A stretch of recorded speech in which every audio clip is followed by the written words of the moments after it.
Si Lauren Legarda. Sa dati kong may bahay, I'm sorry if this is affecting you. It is not my intention nor my wish. Michael, pahati ng inyong saksi.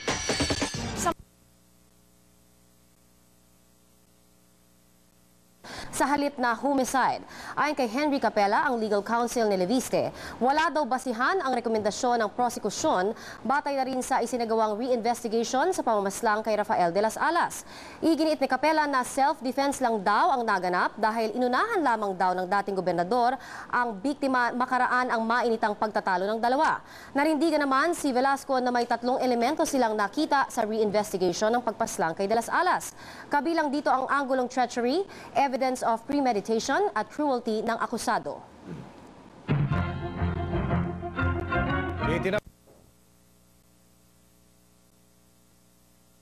Niyang ama, paniwala niya hindi patas ang isinagawang reinvestigation ng DOJ.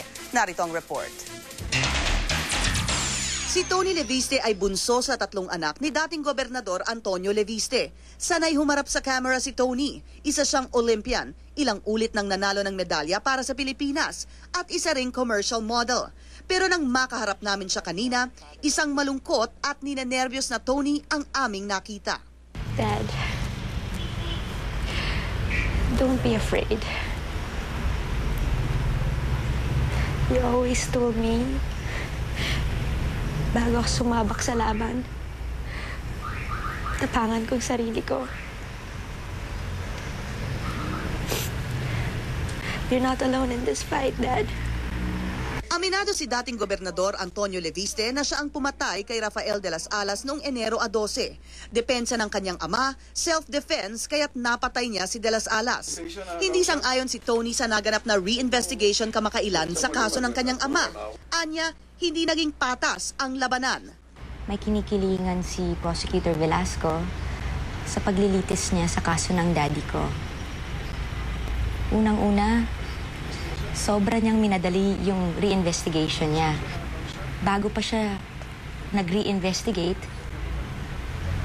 he had already made pronouncements all over media that the case should be upgraded to murder. The whole process is a moro-moro. Homicide ang kasong kinakaharap ng kanyang ama. Pero noong Biyernes lang, inirekomenda ng prosekusyon na gawing murder ang kaso laban kay Leviste.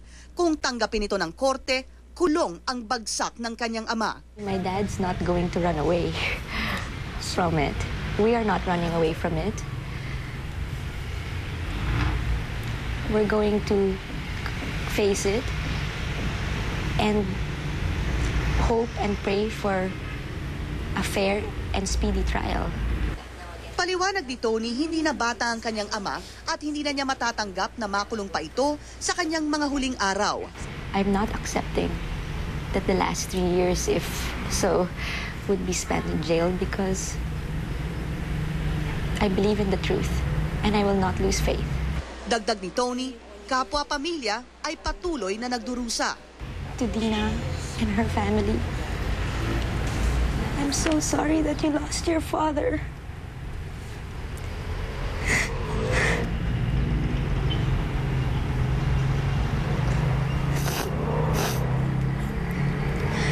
If I could turn back time and change the events that have transpired, I would. Our family is suffering too. And we're agonizing with them. And we are praying with them. Ang champion equestrian na bunsong anak ni dating Gobernador Antonio Leviste. Reklamo niya, tila may kinikilingan daw ang Department of Justice sa reinvestigation sa pagkamatay ng tauhan ng kanyang ama. Nakatutok si Maki Pulido. Para kay Tony Leviste, hindi raw patas ang DOJ sa kaso ng kanyang ama kaugnay sa pagpatay kay Rafael de las Alas. Bago pa man daw kasi magsimula ang reinvestigation, mismong si Justice Secretary Raul Gonzales ang nagsabing murder dapat ang kaso laban sa dating Batangas Governor at di lang homicide. Sa loob lamang ng 1 araw at kalahati, natapos na daw niya yung reinvestigation. Anong klaseng masusing reinvestigation yon? Eh mukhang mas mabilis pa sa takbo ng kabayong pangarera, di ba? Sagot ni State Prosecutor Emmanuel Velasco, wala na raw kasing dahilan para patagalin pa ang investigasyon. There was treachery and there was cruelty in the manner that De Las Alas was killed.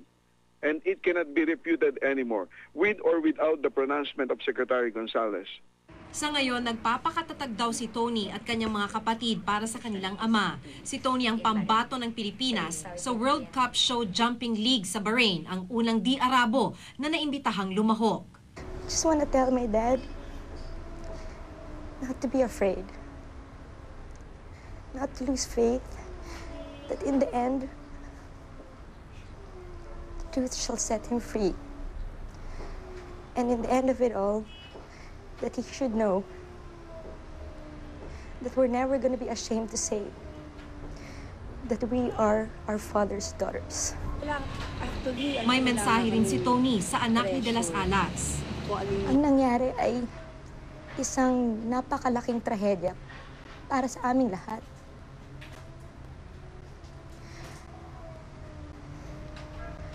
I'm so sorry, Dina, that you lost your father. For whatever it's worth, our family is suffering too. And we are praying with you. Mahirap yung maulila ka, hindi mo na siya pwedeng ibalik Hindi mo na pwedeng ibalik yung buhay ng daddy ko Kanina, nagpunta na sa NBI si Manolito Ambrosio, empleyado ni Leviste. Nasaksihan daw niya ang pagtatalo ni Leviste at De Las Alas noong January 12, pero lumabas siya ng kwarto ilang sandali bago ang pamamaril. Maki Pulido, Nakatutok, 24 Oras. Mga kapuso,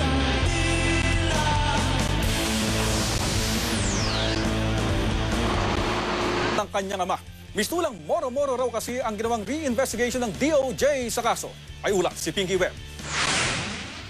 Halos isang buwan ding nanahimik ang pamilya ni dating Gobernador Antonio Leviste mula nang napabalitang napatay ng dating gobernador ang kaibigang si Rafael de las Alas.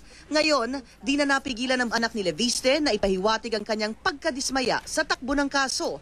Para kay Tony, di na patas ang labanan. May kinikilingan si Prosecutor Velasco sa paglilitis niya sa kaso ng daddy ko. Unang-una, sobra niyang minadali yung re-investigation niya. Bago pa siya nag-re-investigate,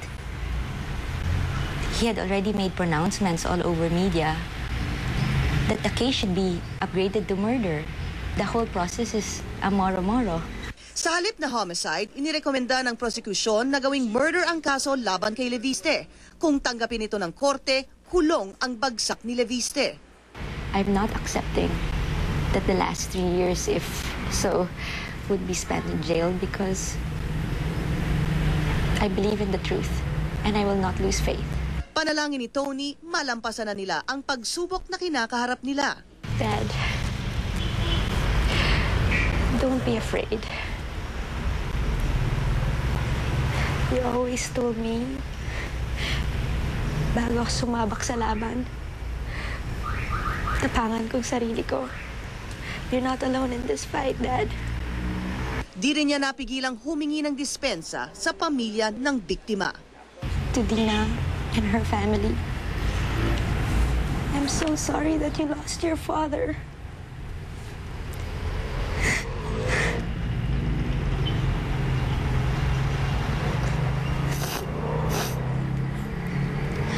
If I could turn back time and change the events that have transpired, I would. Our family is suffering too. And we're agonizing with them.